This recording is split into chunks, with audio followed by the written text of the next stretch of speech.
All right. Well, welcome to Project Hockey. Before we jump super into the meat and potatoes, Greg Mauldin jumping in and coaching us up tonight, answering our questions and learning how we can truly get to that next level.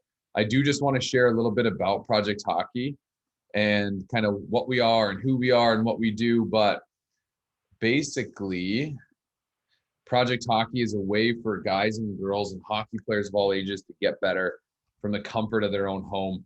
We've been around for a few years now, way pre-COVID, and it's been pretty cool to watch our community grow, especially with the pandemic, obviously, unfortunately. But, you know, we work on community, mindset, hockey IQ lessons, skill set sessions, development tracking, and I'll kind of go through this stuff pretty fast, but we're always do Zoom classes like the special one that you're coming to tonight.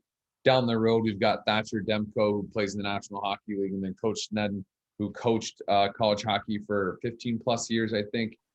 So he's going to come on and talk about the game as well. Community, our program, our app that our kids have access to is just like Facebook, right?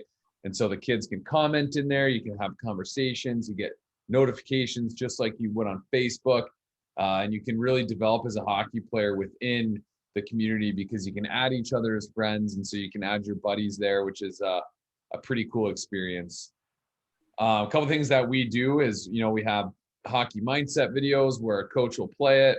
What's up, Project Hockey? That'll be one of our coaches. That's Lauren Williams. She played at the University of Wisconsin, absolute stud.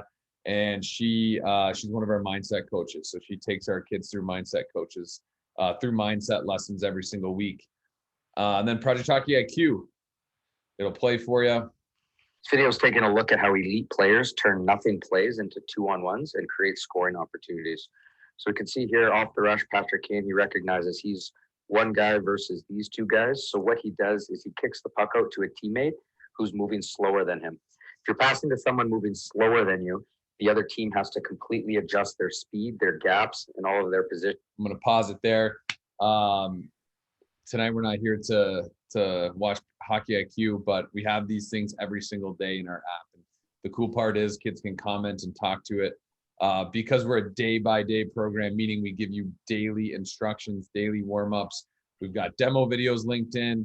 We've got strength sessions with demo videos linked in. We are moving to a strength phase. So if you're sitting there saying, wow, I want to get stronger, I want to get faster, I want to get more explosive with my skating, then we're the stop for you. We have pretty awesome skill set sessions where it's one of our coaches taking you through whatever skill it is that day, puck protection, toe drags, head fakes, whatever that is. It's one of our coaches taking the players through that development and through that process. Last little piece is we have challenges every day, which I'll kind of fast forward a little bit. But the cool thing about our challenges is you can log them every single day, and boom, it'll shoot some confetti off in your face, and it'll let you know if you did better. And so it's a really cool way to track your development and see if you're getting better over time through Project Hockey. What's up, hockey world?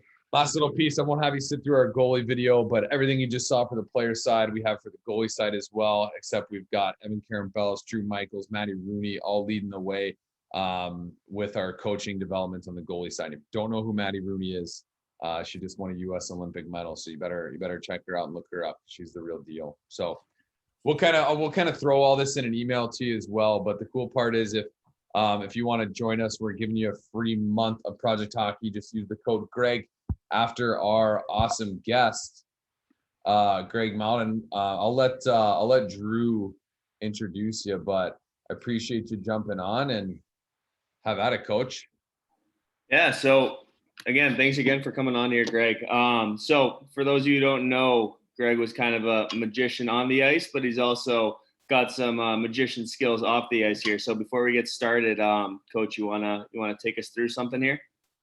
Yeah, sure. So I'm gonna tilt my camera down here so you can kind of see what's going on.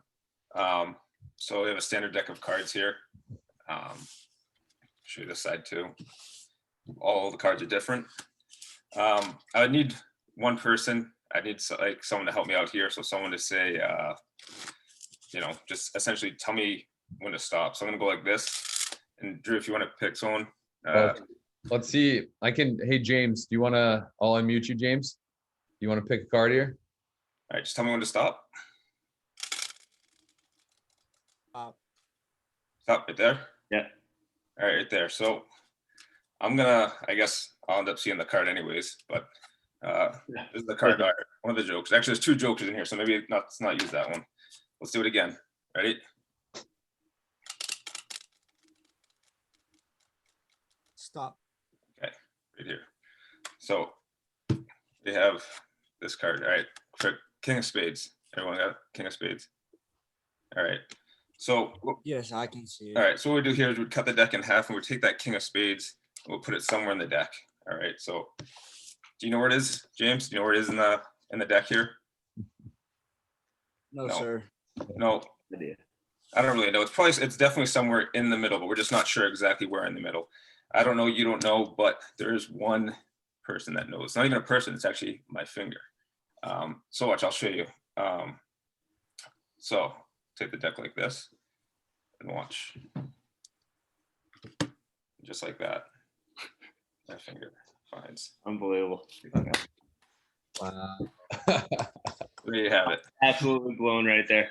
That's awesome. Mine. Thank you, James. Thank you.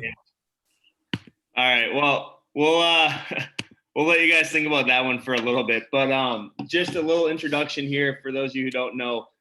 Coach Greg, he currently coaches for the National Development Program out in Ann Arbor, Michigan. Are you guys in Ann Arbor anymore? Are you in Plymouth now? We're in Plymouth, Michigan. Plymouth now. That's right. You guys made that switch. But Greg is from Hopkinton, Mass. And just a little background here. He played in the Eastern Junior Hockey League, which I guess would be the equivalent now of the NCDC for the Boston Junior Bruins.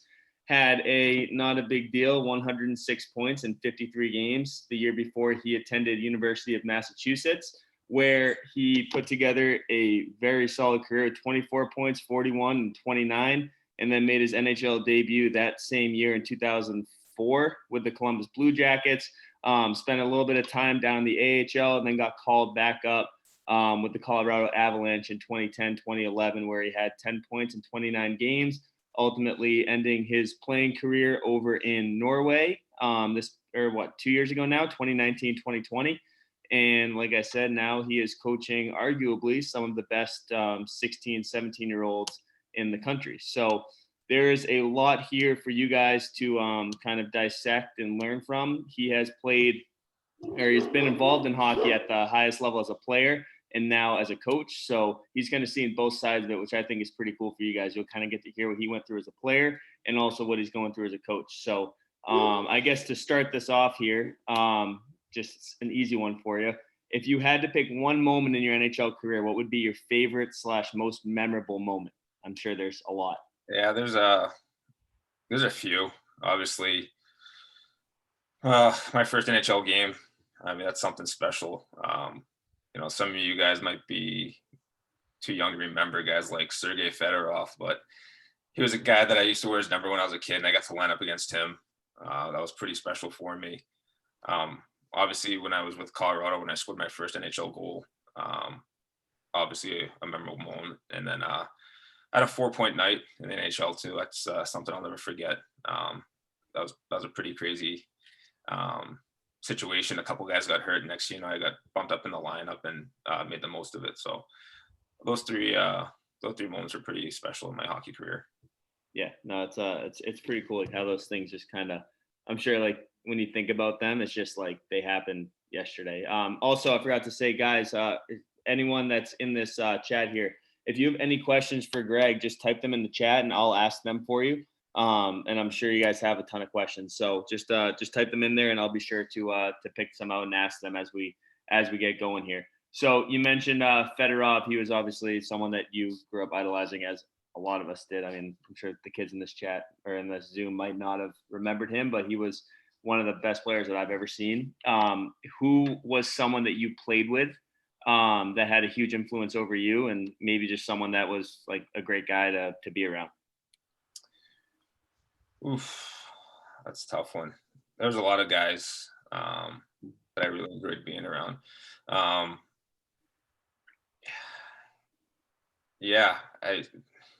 That is a really tough one, to be honest. I think probably one of the best guys I got to hang out with and just be around. Once again, I don't know if the kids will really know who he is that much or that well, but I got to hang out with Doug Waite. a decent amount. Yeah.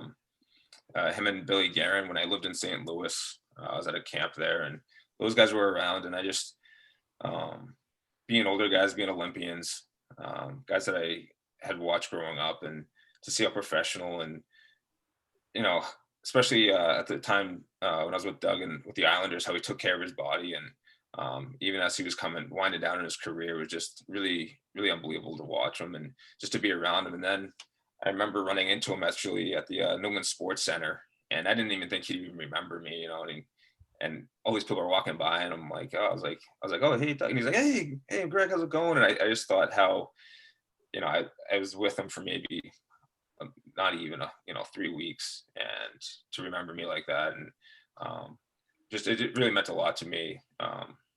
Stuff like that just goes a long way.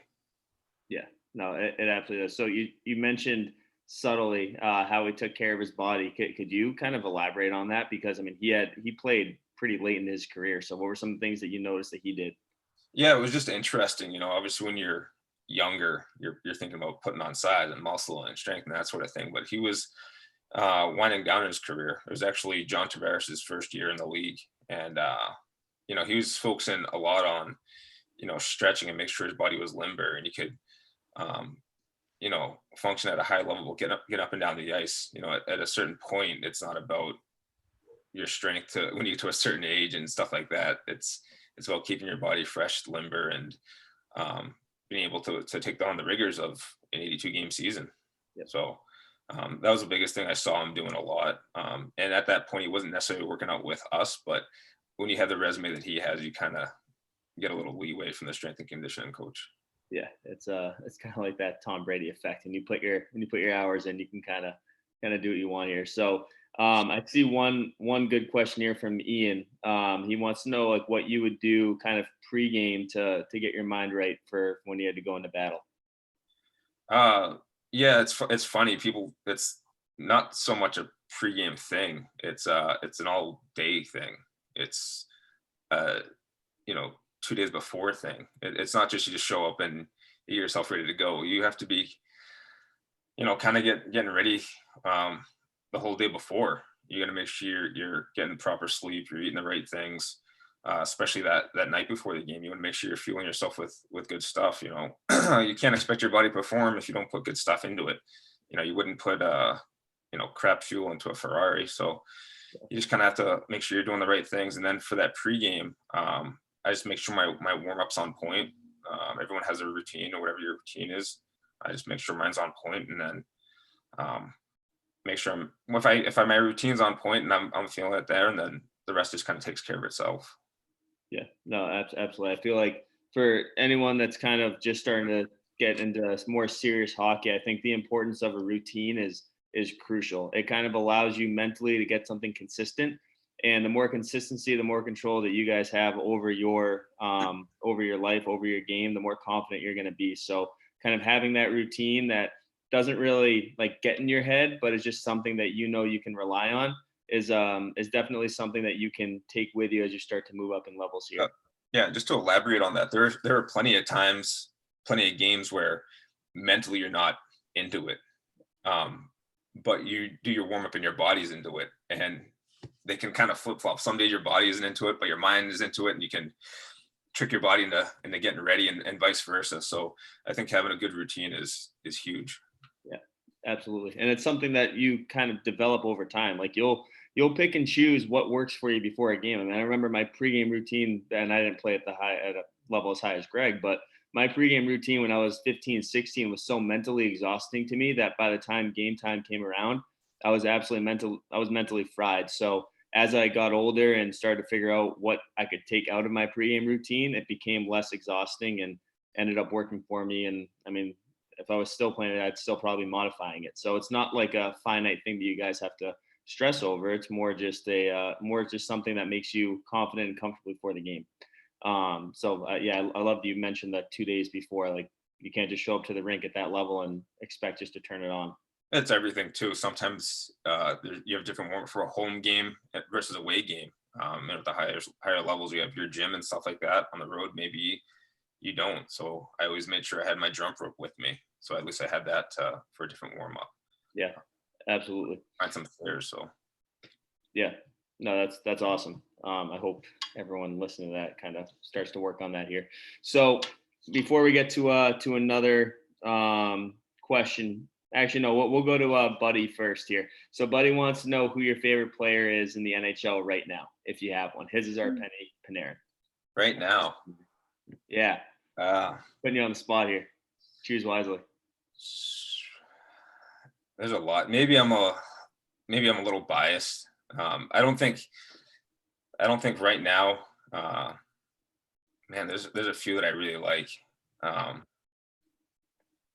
Huge fan of Ryan O'Reilly, maybe because I played with him and I got to see him day in and day out. So he's one. I played on the line with him, so I got to watch him firsthand. So I like him a lot. Stone in Vegas, what a player. Heart soul of that team. Yeah, like he's been that way. He's gone through a lot. He's just not your prototypical guy, not the first round pick, blah blah, all that stuff, and just is a leader. And then you'd be a fool if you didn't like Nathan McKinnon. He's just, the way he's playing right now is just unreal, and he can do it in a bunch of different ways. He can play skill, he can play physical, doing the power play 5-on-5. So those guys I really like. Yeah, I agree with you on that. And McKinnon's been through his struggles too. I mean, there was talk of him after year 2 or 3 of him being a bust, and next thing you know, he figured it out. I don't know if anyone listens to Spittin' Chicklets. I don't listen to it a lot, but I listened to the episode with him on it, and he did talk about like the mental kind of toll that it took on him being the first overall pick, and he just didn't want to let people down. And to see him having the success he's having right now it's unbelievable.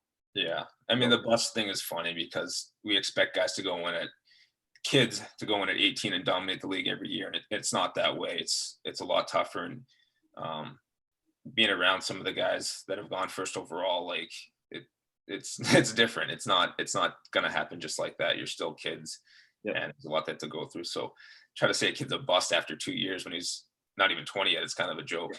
It's legit 19 years old, just playing against like 30, 35-year-old. It's crazy our culture now. But kind of building off of adversity, because obviously I've coached high school hockey and made my way into college hockey, so I've seen how kind of maturity allows you to handle adversity in different ways. But is there any particular moment in your life from youth hockey all the way up where you kind of had to face that adversity, and if so, how did you handle it, and like what were some of the things that you did to kind of overcome it? Yeah, I can remember back-to-back years I tried out for a team when I was 10 and 11 years old. Both years I got cut. Cried my head off because I thought I sort of make the team. My dad just kind of told me like, yeah, it happens, and hey, that's part of life. Like, what are you gonna do about it now? And I didn't let it deter me. I still just love the game. I still got to play hockey at a pretty high level, and I just kept on going with it. You know what I mean? It is what it is. Like, it's gonna happen. You're not gonna have this straight path to success. There's gonna be hurdles. There's gonna be obstacles, and it's all about how you handle them, how you work your way around it. It's not gonna be some easy path. At that age, I could have usually said I didn't make those teams, I could quit or whatever. But I loved playing the game, and I had goals, and I wasn't going to let anything stand in my way. And you look back on the kids that ended up playing on that team. I think only one of them ended up playing Division I. So at that age, it doesn't even matter. And what I've come to realize through all this adversity is it doesn't matter what. Even getting drafted, people think, oh, you get drafted first. It doesn't matter. All that means is that you've played well until that point. It's what you do after each step goes a long way. So that stuff's just the distraction to the end goal. So you can't let the distraction distract you, and you got to stay focused on your task. But there's been so many adversities. There was that moment. There was, I didn't make my first junior team. I didn't make the junior Bruins when I played for them. I essentially was on their midget team. Had earned my stripes through there too.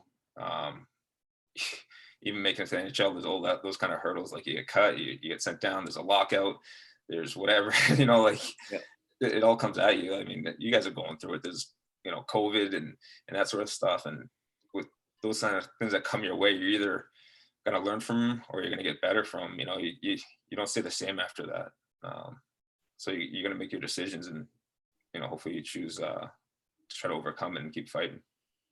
Yeah, no, I love what you said, just kind of about, some of the kids that made that team didn't even end up playing past, I don't know, a certain level, right? So one analogy that I always use is when you watch a horse race, right? The horses, they have those little blinders on. And the reason that they have them on is because if they see around them, they start to go a little bit crazy, right? So I've told all of the younger athletes that I've coached, you have to be a horse with blinders in a race, because when they're racing, they only see the race in front of them, and that's their own race that they're racing, which seems to be what you did. And I think it kind of worked out for you. Yeah, it was one of the models we actually used to use was run your race. Yep. And that's all you have to do is just kind of run your race. Yeah. Yeah. Ignore that noise. So there's a couple really good questions in here, and I'm going to get to them, but I want to just touch on one more thing from your playing career, and then we're going to kind of shift into your coaching career right now. But, it's pretty safe to say that once you did kind of hit the Eastern Junior League with the Junior Bruins, then once you got to college, you were, I'd say, a fairly dominant player at that level. Once you got to the NHL, what did you notice was the biggest adjustment that you had to make to your game? Well, it's funny because it's not essentially just the NHL. Everyone, it's pro hockey life in general. Yeah. It's different. You have a lot of downtime. At college, at least you're going to class. You have this, that, and that. Pro hockey, you're at the rink from 3 hours a day, and then you're home after practice. It's how do you fill those voids, and what do you do during that downtime? So that in itself was a challenge when I first turned pro. Especially we didn't have Wi-Fi and iPhones and everything like that. So but probably the biggest jump from the American League to the NHL is the speed of the game. And it's not just how fast you skate with the puck, it's how fast the puck moves, how fast people make decisions, how good people are. You really can't give a guy a bad pass in the NHL anymore. Guys are so good at collecting out of their feet, behind them, in the air, knocking pucks down. There's just so much that goes into it that even someone towards the end of his career was Milan Hajduk, and he had scored 50 and an Olympian and everything like that. And even though his speed wasn't there, you still saw the hockey sense in the hands, and you're just thinking to yourself, man, why doesn't this guy score more? And he's kind of lost his step and that sort of thing. But people don't understand that guys that play fourth line are so good. They're so good. And you got to find a role to carve out there. And my thing when I got there, when I first tried, I was going to be a goal scorer. And I hate to tell you guys, at every level, a lot of those guys all scored 100 points in juniors and had a bunch of points in college. But you got to find a role, and that's what I did when I got to Colorado. I figured out my role as a PK guy, and I tried to run with it as best as possible. And sometimes you get caught up, as harsh as it sounds. Sometimes there's contracts that that get in the way. You might be on a 2-way contract, and the other guy's on a 1-way. You're out playing them, but this is the way it is. And those are some of the things that you have to overcome, and you have to try to deal with. And that's part of the real life of it all. It doesn't matter sometimes how well you play. Sometimes you're just not in the right fit. I went through that a few times in the American League, where I thought I was going to get the call up playing well, and the GM or they like somebody else, or the other guy's a prospect, and that's just the way it goes. Yep. So. What you mentioned the PK role, wasn't your first goal on the PK, or am I wrong there? Yeah, it's funny. I have 5 NHL goals, and 2 of them are shorthanded. So, both game winners though. So, yeah, it was my first goal. It was against the team that drafted me, Columbus, being a game winner, and yeah, it was awesome. It was probably the best feeling. I just got called up that day too, so it was really a really special moment. Yeah, it was pretty cool. It was really cool. I think you can find it on YouTube. It was kind of a sick goal. You were absolutely flying out of the zone there. Yeah. It's a pretty sweet goal. Anyway, so shifting gears here really quickly. Eric and Kevin Muse. I'm sorry if I mispronounced your last name there. It's actually a pretty interesting question. So, and it's kind of a question that I feel like a lot of parents and players might struggle with a little bit is, so the question is, when did your mindset go from just having fun at a young age to being more passionate and dedicated to the sport? Oh, see that's tough because I always loved it. I always loved, and not to say I didn't play other sports. I love other sports, but I had always loved it at a young age. From the moment I probably learned how to skate, that's all I really wanted to do. But there was a point I do remember going into, I think, my sophomore year of high school. My parents sat me down and they had, like, hey, you got a decision to make. You know, play hockey, play football. Like, what's gonna? And it was, you're gonna run track. Like, what are you gonna do? And it was very interesting to me because I was like, they're like, you have, 2 days to decide or something. I didn't even know what the heck they were talking about. I'm like, 2 days, like, it's not even. This is a wrap. Like, I'm playing hockey. Like, it's not even a question. And I already knew how serious I was about it, and I think they did too. But that's a question that they had to ask, and I think through what they saw, the way I was working out on my own in training and shooting pucks and that sort of stuff, it was kind of obvious at a young age that it was what I wanted to do, and I was always passionate about it. But the thing was, it was never forced. It was never forced by my parents, never forced by anyone. It was just something I really loved to do. I loved being at the rink. Even in high school, I worked at the New England Sports Center. I'd sleep there. I'd shoot pucks there. I'd drive the Zamboni there. I just loved it, and I still do. So it's one of these things. It wasn't like a switch I had to turn on to be like, all right, now I'm getting serious. It was always like NHL. That's where I want to get to. Now let's just figure out how we get there. Yeah. No, I think a point that you made there is, and it's kind of a life lesson too. Like, if you find what you love to do, whatever it is, like, it's never going to feel like you're working for it. I mean, it's just going to be something that you enjoy doing, whether it's like something in the business world, something in medical, something in sports. If you genuinely love what you're doing, it's going to be a lot easier to put that hard work in on your own at home. And for anyone that was on when Connor Garland was on a couple months ago, I think one constant, and something that you kind of just said quickly just now, Greg, is you were shooting pucks at home. Like, you were just doing stuff on your own. Like, you didn't need a coach to be yelling at you or forcing you to do anything, right? It's just stuff you just wanted to do.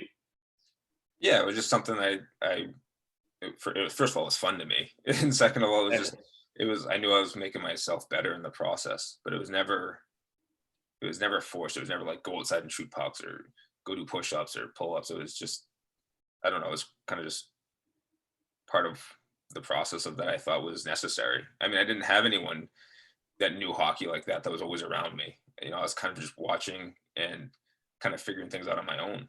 Right. I think that's some of the best way you can learn, through your own, mistakes sometimes. Yep, absolutely. Project Hockey, for anyone that hasn't signed up yet, we'll give you a little bit of purpose there and kind of help you guys out with how to get better at home. I'm just kidding. A little marketing spew right there. So shifting gears here. Now, that was awesome. Like, kind of your experiences as a player. Now you kind of get to see the other side of it, right? Like, now, I mean, I know going from playing to coaching it's different, right? That's like kind of the only way to describe it. It's not better or worse, it's just different. So just an easy one here. Could you just take us through like a normal day in the life of a kid who plays for the National Development Program, right? So for those of you who don't know, these are arguably some of the best 16, 17-year-old kids throughout the country that go through a rigorous selection project, and they're kind of being groomed to eventually play for the United States Olympic national teams all over. So their days are a little bit different than the average high school kid. But if you could just take us through what they're experiencing in a normal year without COVID, that'd be awesome. Okay, I guess I can't really speak about a normal year. Yeah, true. But just with this year, we had the 17s and the 18s. I was coaching the 18s this year, so we had an A schedule and a B schedule, so we'd flip flop. You either get there, you'd have your academics in the morning. Maybe have like a snack, get on the ice for whatever, a couple hours, work out, and then go home or shoot pucks or do whatever they want. But this year was literally they're at the rink all day, probably from at some points 8 a.m. Until 3 or 4. Whether they were doing academics with us, whether they're doing video sessions, where we're having meetings on ice, strength and conditioning. So you're arriving there, you're either having a video meeting with us or academics on the ice, in the weight room, maybe study hall again, and then home, wash, rinse, repeat. Like it's if I'm being quite honest, it's not for everybody. It's not. I've asked myself several times, if I was offered that situation, would I have liked it, or would I thrive in it? I don't know. It's not for everybody. We had some guys that offered spots to, and they didn't come to us because it wasn't for them, and they saw it firsthand that maybe it wasn't for them, and that's just the way it is. Yeah, no, absolutely. I remember, hearing like stories about it. It's no joke. You do get a lot better out there. That's for sure. You get pro level coaching at age 16, 17, but it does come at a little bit of a price. So it's interesting you say that. But Austin here has an awesome question that I think is pretty relatable to a lot of our older members, and for you younger members, it's kind of stuff that you can learn from now. So he says, I'm 16 and going to start reaching out to junior and college coaches within the next year or so. What steps should I take to get my name out there and make sure that I go through the process in the best way possible? So I think that's a really good question. I think a lot of it is you have to, do some of the showcases, stuff like that.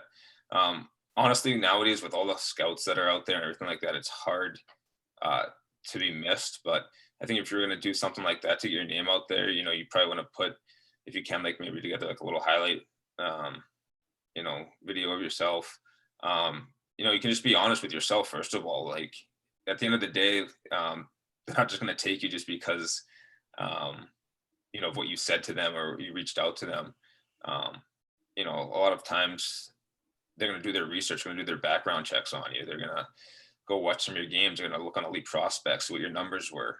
And, once they see you, they're going to have a better idea of who you are as a person, as a player. So, there's a lot of stuff that you can't really hide. And it's tough because you have to remember, I just started this job in October. So, I've had people reach out to me and send me highlight videos and stuff like that. And yeah, you want to like say, okay, good. But like you look at some of them and they don't do themselves justice, to be honest. Sometimes it's, I think it's good to shoot for the stars and everything like that. But at the same time, you have to know yourself. And if you're reaching out to junior teams and that sort of thing, make sure you're putting in the work. So when you do go to these tryouts and that sort of thing, you left no stone unturned. You can't just reaching out. I think reaching out is great. It really is. But at the end of the day, you have to be able to show what you can do. And if you go to a tryout and you're not in the top condition of your life and you're not ready to go, or you're not set yourself up for success, then you might only get that one chance. They might only see you that one time. So that one time has to be spot on, and then that next day has to be spot on. You can't. There's no days off, essentially. Yeah.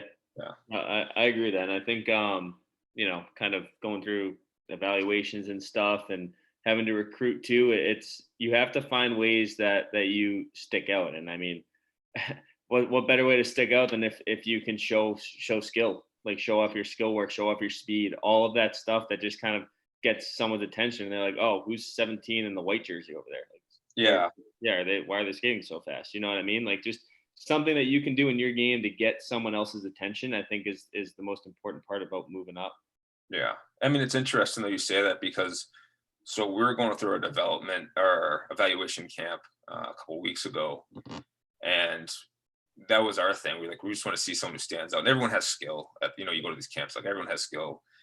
Guys can skate fast and whatever, and guys can score. But then you had one guy that I remember was out there just, he's just playing physical. He was hitting everything, and we talked to our scouts, and we come to find out, like, that's not his game at all. But he was just doing it so he'd get noticed. And it's fine that it was fine that he did that to get noticed, but at the end of the day, it's like, was he doing it just to get noticed and make this team? Is that who he really is? So what I say to people is, what we come up with was like, we most likely we're going to know what your A game is. You know, your skill, you can shoot pucks, whatever. But what if your A game isn't there? You're just physically tired, you're drained. What's your B game? Are you good defensively? Do you block shots? Can you get the puck out of the zone? Are you a good teammate?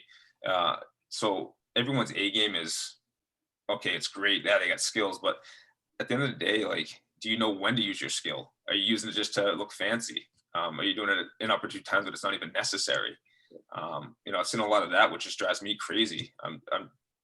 Sometimes if you're a goal scorer, are you a real goal scorer? Are you looking for holes? Or are you just looking to go high glove or top shelf every time? Are you actually looking where the holes are in the net?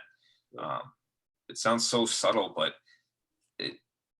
it's a big difference. It's not all about just skating fast and scoring goals all the time. It's I like to see what your plan B, like what your B game is. Yeah. So because at the end of the day, if you're not scoring, you're not doing those other things, you don't have a B game to fall back on, then essentially you're just a one man show. You're one dimensional, and you've kind of, you know, I can't really use you in any other situation. Yep. Find a way to bring value, right? Just be valuable. That's a huge part of it, right?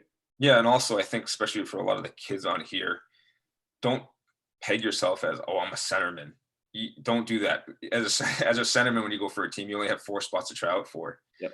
If you can play both wings and center, there's 12 spots to try out for, or 13 if you're playing 13 forward. So don't just say I'm a centerman, that's all I'm going to do, or I'm a winger. No, get good at playing off wing, strong wing, center, like all those positions. So you have more range. If a coach says, okay, I know you're playing on the left side, but I need you to play right. Can you do it? And you're like, yeah, no problem. That's fine for me. I'm used to it. Give yourself more option at the end. As a coach, and I can attest to that, I love that. I love putting guys out there for the college team that I coach that can play any position, that I can trust at any position, and they get more ice time, and that means more opportunities to have some fun. So I got one more question, and I'd be remiss if I didn't say it or ask it, because it's probably the most generic question that you can ask. But if you could give just one piece of advice to any of these kids who have aspirations to play at the highest level, whether that be the national team, Division I, Division III, pro, whatever it is, what would you give, or what would you say to anyone that's trying to make it to that elite level? One piece of advice? Yeah, generic, I know. It's not just one piece of advice, but I give them some key words. You're going to have to sacrifice. You need to have discipline. And it's going to be a lot of sacrifice. There's going to be a lot of discipline involved. There's going to be a lot of decisions to make. And yeah, it's not for everybody. And you say it's for you, and parents are listening, oh, my kid's going to do this and that and everything. And I've said this before, because I've coached younger teams. And I've sat down with parents before, and I've always said, as you get older and the kids get older, and I know there's young kids on here, but there's going to be a couple things that might trip you up. And it's, you know, and the parents, if you're lucky, it's academics, and your kid is just a brainiac and he likes school or whatever, that's fine. That'd be awesome. There's going to be partying, there's going to be drinking, there's going to be guys, there's going to be girls, there's going to be drugs, there's going to be all that stuff that gets thrown your way. And as parents, you're going to have to give them the foundation to make those decisions for themselves. And as players, you got to decide what your priorities are. And the most basic way I can say it to you is, you're always going to have 2 choices in life. You're not necessarily going to like the 2 choices that you have, or a decision that you have to make, but you always have 2. And at the end of the day, you have to ask yourself, is this going towards my goal or away from my goal? And if it's going towards your goal, you probably do. If it's going away from your goal, then step away from it. That's the bare bones, I guess. Absolutely. I love that. All right. I will, Dan, do we have time for some questions from the kids in here, or maybe just a couple? For sure. I mean, that's up to coach. If you got a couple more minutes, we'd love to run through them quick, and then. Yeah. I have all the time in the world. Cool. All right. Awesome, if you guys want to type some stuff in there, we can definitely get to it. I like who said Connor Wilder said, I'll be going to the USA camp. Will you be at the half a day camp? I don't know what that. In Plymouth. Maybe Buffalo. I don't know. Maybe he'll Yeah, maybe. ask that. But maybe you guys will be at the same camp. That'd be cool. Maybe. Yeah, I mean, I'm only doing camps out in Plymouth, Michigan. You know, I came back to Boston now just for a little bit of a break. So I'm not going to be any of the select festivals or anything like that. That'd be what it is. I'll go back and stick with my team, the new team that I just had, the 05s that we just selected. So, but best of luck though at the camps. I think he is going to Michigan. He said Okay, Michigan. then yeah, if it's which one is it? August or July? Should be at both of those. Come up and say hi. You know, we'll get a little workout in if you want. The burpees. Oh yeah. Oh, you're going to July one? Okay, yeah. I'll be back for that one. All that. We got one question here from Erica. Kind of touching back on the pregame routine. What do you think is I might know your answer, but what is the best way to go about a game the day before, like mentally, physically? You think? Day before? Yeah. It's interesting. You know, if you'd asked me this in my younger days, it would have been one of those like super nervous things. But as I remember as I get older, it was just the night before, it was just very relaxed for me. You know, you do it so often and you just kind of, like the day before, like I said, I just try to have a good practice the day before, make sure things are going the way I want. If they aren't, then, I make sure at the end of practice, I take some time to myself and, whether it's sticks or skates or whatever, make sure I get a good stretch in afterwards. And then usually the next day I like to take a cold tub that morning after the pregame skate, if we have one or whatever, and just kind of go about it. And but I mean, the whole mental side of it is I try not to overthink it, to be honest. I've seen guys out there and they're thinking, well, we got to do this and this. Like by the time you get to play, like you've probably gone over, whatever the systems are or practice so often that just go out there and playing and just make sure you're going as hard as you can and, playing smart and hard. And yeah. Absolutely. Yeah, I think the nerves, right? So, I mean, I think getting nervous or excited before, like getting those butterflies, I think that's awesome because I think that means that you care. But one piece of advice that I got from a coach early on in my career was confidence comes from preparation. So, if you want to be calm or more excited than nervous before a game, the better you prepare, the more confident you'll be. And that's kind of when those nerves shift from nervous to excited. And you want to make sure that those butterflies are always the excited butterflies and not the nervous butterflies, but you can control that. So the preparation aspect of it is huge, but that's an awesome question there. All right. Anyone else? Last call. Eric and Kevin, we hope to play for you one day. I hope so too. I think that'd be pretty cool. Make sure you remember this Zoom and let them know that you were on it. Yeah, that'd be awesome. Unfortunately, the position that I'm in is only a 2-year position, maybe 3 years. I can stretch it out. Hopefully I can move up in the ranks. And but either way, best of luck. That'd be awesome. But like I said before, you might get there and it just might not be for you. And there's nothing wrong with that. Everyone thinks, oh, if I don't make this team or I don't make that team, I'm not going to get this or that or the other thing. And I saw both sides of it a couple of weeks ago at our evaluation camp. I saw some kids that were just so, you could see on their face like they didn't make it, and they're thinking like their career's over. And I'm like, no, this might be the thing that gets you the kick in the butt to get going. And then I saw guys that weren't really sure if they're going to make the team, and literally they were in tears crying, that they made the team. And that's the stuff that was it was cool to see. It really was. They know that they put all the effort in, and guys that were maybe on the bubble and they make the team. And just even to see the way, like, I think when it hits some of their parents, they realize like, oh, we're never paying for hockey again. And I think at the end of the day, for kids, if you really want to achieve something. I think obviously the NHL is the goal that a lot of kids want to achieve, but my biggest thing was there's no way that my family was going to have to pay for college for me. And I once heard that anything after, getting a full scholarship is gravy. It's true. Anything after that is gravy. Like if someone had told me like, oh, you're going to play 17 years pro, I'd have been like, oh, okay, yeah, okay, obviously. But you see how hard it is to constantly go day in and day out and practice and prepare and season to season and failure and stuff that happens.